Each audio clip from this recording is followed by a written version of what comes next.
Welcome to sports, everybody. 6 of our men's national team volleyball players will travel to Trinidad and Tobago this coming Monday to take part in a 2-week pro camp. Among those making the trip will be Prince Wilson, Shedrick Forbes, Byron Ferguson, and Ronaldo Knowles. As 2 players that has the opportunity to go off at the end of this summer, and we're looking forward to that. There's going to be agents and stuff down by Trinidad, and maybe that's another good way for us to go. There's some recruiters that's probably going to be there from Germany.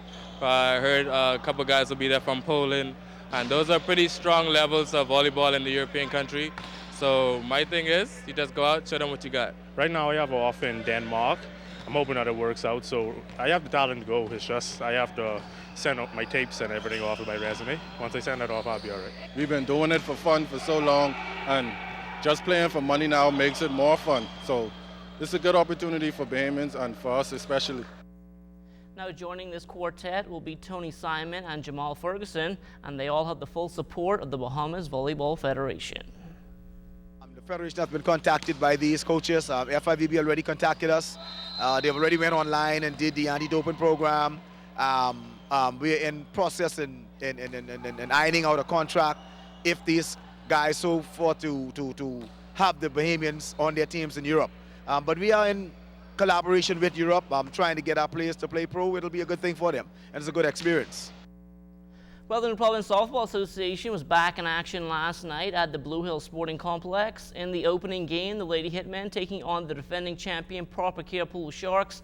Lady Hitmen ace Tila Johnson was getting the better of her former team for a while, but the Sharks bats would eventually make contact. They come back for a 13-12 victory. On the mound, Alex Gabriel picking up the win over Johnson. At the plate, Debbie McClure had a 3-for-3 night for the Sharks. Randall Cooper laid the Lady Hitmen attack, going 3-for-4 with 4 runs batted in. We had to fight for this. The weather been playing havoc on us, man. We just ain't been able to practice, and it showed. I mean, they ain't hit the ball at all. I don't know if they had 3 hits and get out 10 runs. We just ain't play ball, man. We just got to go back now and practice. I think we made about 4 or 5 errors that turned out for them to score about 5 to 6 runs. Pitcher Tila Johnson, she pitched very well. She had about 5 or 6 strikeouts in key situations, but the team could only get better.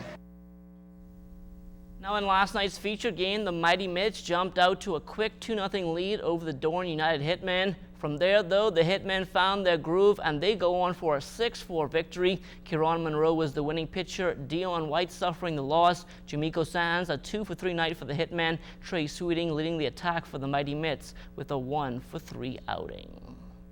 Well, the 2012 New Providence Public Primary School Track and Field Meet holding its opening ceremonies this morning at the old Thomas A. Robinson Stadium. More than 20 schools from around the capital were represented. They included Adelaide, Albury Sales, C.W. Sawyer, Carlton Francis, Carmichael, Centerville, Claridge, Cleveland Aeneas, Columbus, E.P. Roberts, Gambier, Garvin Tynes, Gerald Cash, Mabel Walker, Oaksfield, Palmdale, Ridgeland, Sadie Curtis, Sandilands, Stephen Dillard, T.G. Glover, Thelma Gibson, Uriah McPhee, Woodcock, and Yellow Elder. The 3-day meet started yesterday and will end tomorrow with the best of the best going head-to-head for bragging rights.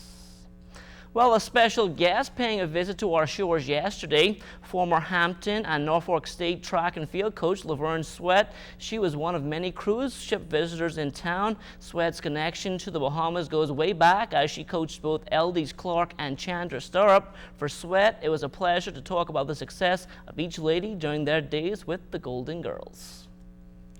At the Olympics in 2000, I was one of the assistant coaches for the United States. And Eldis, as well as Chandra Stirrup, were there running for the Bahamas. They were on the relay team. And during our practice sessions, I would meet them on the track and they'd say, greet me, hey coach, how you doing? You gonna root for us, coach? I say, not this time, sweetheart. Can't root for you this time. You got a lot of mixed emotions to have it. Yes, yeah. I did. You know, and when they did well, because they beat us. They beat us in the 4x1. And I was really proud of them.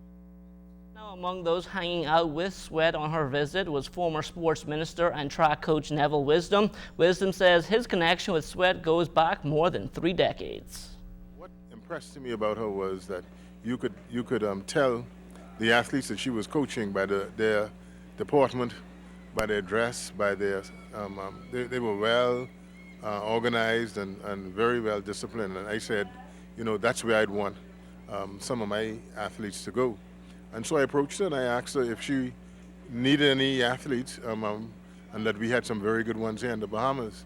And it started a long relationship, ending with the government of the Bahamas honoring her because of the number of athletes that Laverne Sweat successfully coached in college, and the number of young people from the Bahamas that she took under her wings. Now, in addition to talking about Sweat, Wisdom also took the time out to speak about what he thinks his cousin, Dr. Daniel Johnson, will do in the chair as the new Minister of Youth, Sports and Culture. What one has to do to be a successful Minister of Sport is to firstly have a passion for sport. And I believe that Dr. Johnson has a passion for life generally. I believe that if given the opportunity, you will see him do some good things for sports and for youth and for culture. He's certainly an intelligent young man, and he comes from good stock. Now, while he has taken himself out of frontline politics, Wisdom still thinks he has a lot to offer the country, and he's willing to help out in whichever way is possible. We all got to play our part to ensure the success of the Bahamas. Young people in the country are depending on us. So the role that I play is whatever the country requires for me to do, I will do. And I know that the Prime Minister and Dr. Johnson are fully aware of that. And we've been having some discussions, and I think that I will play a very important role in the development of sports and youth and culture in this country. And that will do it for sports, but stay tuned, your weather forecast still to come.